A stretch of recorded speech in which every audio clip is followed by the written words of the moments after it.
day one of cutting out sugar. It was going well so far. I'm on my way to Margate in Kent, going to the beach with my friend. And normally when I'm, traveling, I always like to make a stop and grab a coffee and buy a croissant usually. Like that's my ritual, or I guess you could say habit. But I changed my story. Still got my coffee, but a banana instead. So let me get on the train and then see you in a bit. Stratford International, Ebbsfleet International, Gravesend.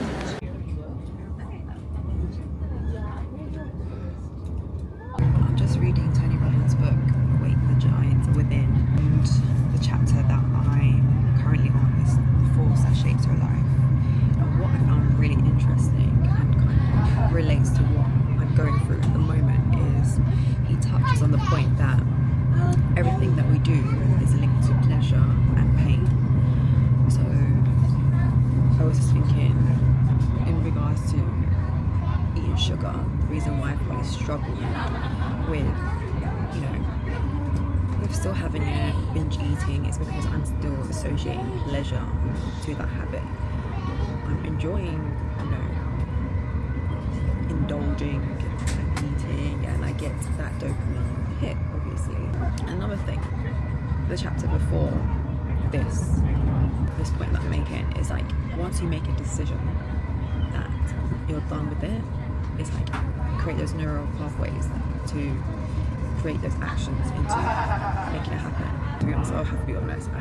It's still part of me like, I can still have the odd treat here and there, but I have made a decision to cut down on eating so much sugar and treat it as more like as a reward, or just a treat, as it should be.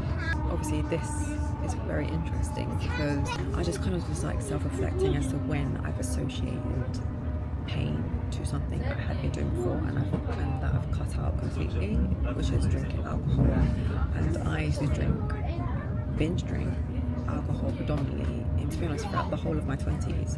And it was a process of leading to going completely quitting altogether. I vividly still remember the painful experience which I associated to cutting out completely. We had already made a shift in our lifestyle, not drinking as much and just drinking it here and there as more of a social thing. But it took,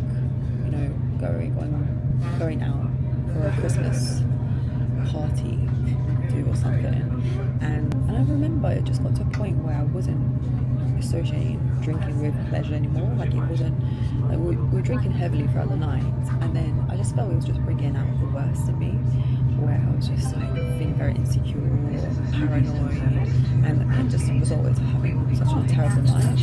And like I remember me and my ex were arguing over something, and there was nothing enjoyable. And then not only that, it led to like the next day we had to cancel all our plans, and we had just started our business as well. So I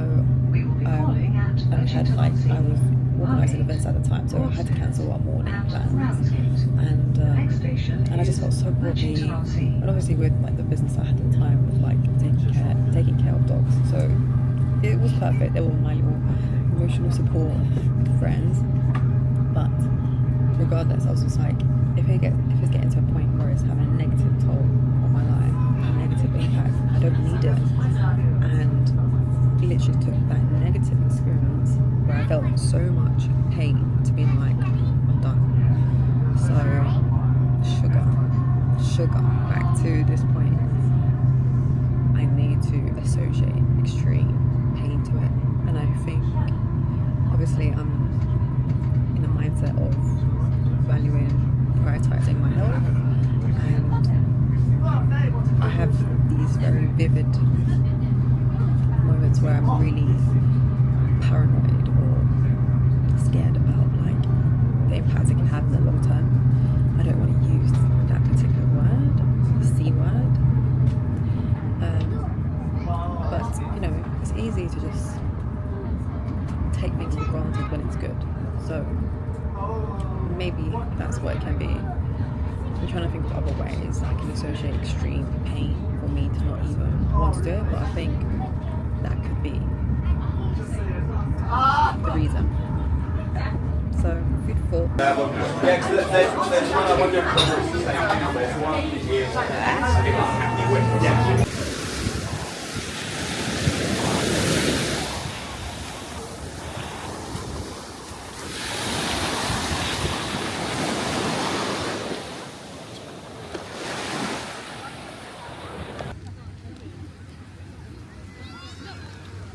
Hello. So it's meant to be the day after I had my little beach day, but I've not been able to make a recording. So I'm just gonna do a little recap.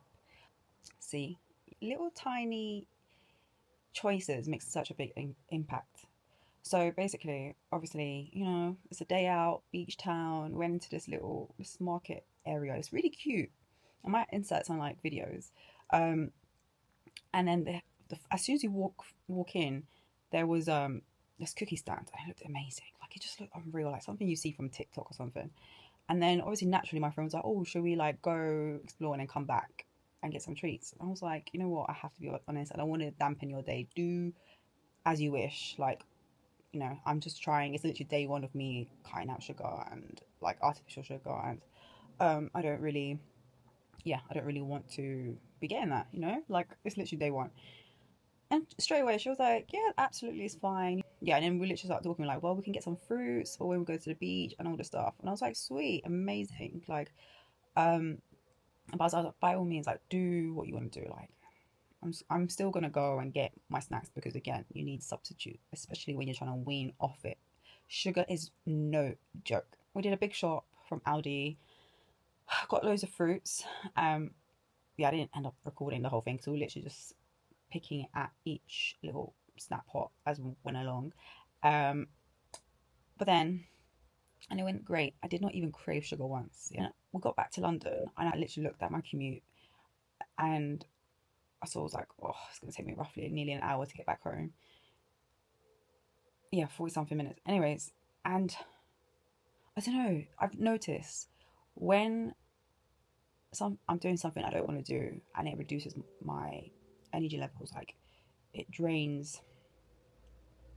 Yeah, it just kind of drains me. I almost straight away want to like, stay at the high that I'm at.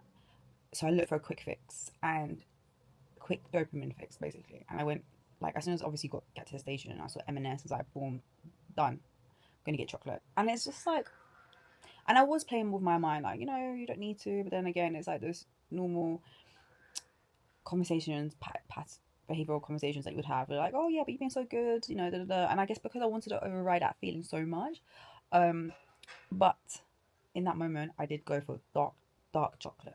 At the very least, I had dark chocolate, and because they were big bites, I only had like a few bites. I didn't like, eat demolish a whole chocolate in one sitting as I normally would have a chocolate bar.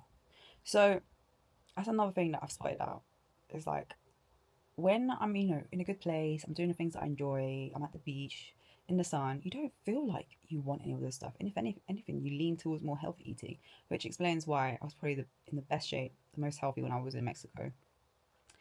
And then as soon as I was like, ugh, the commute, like doing something I'm so over,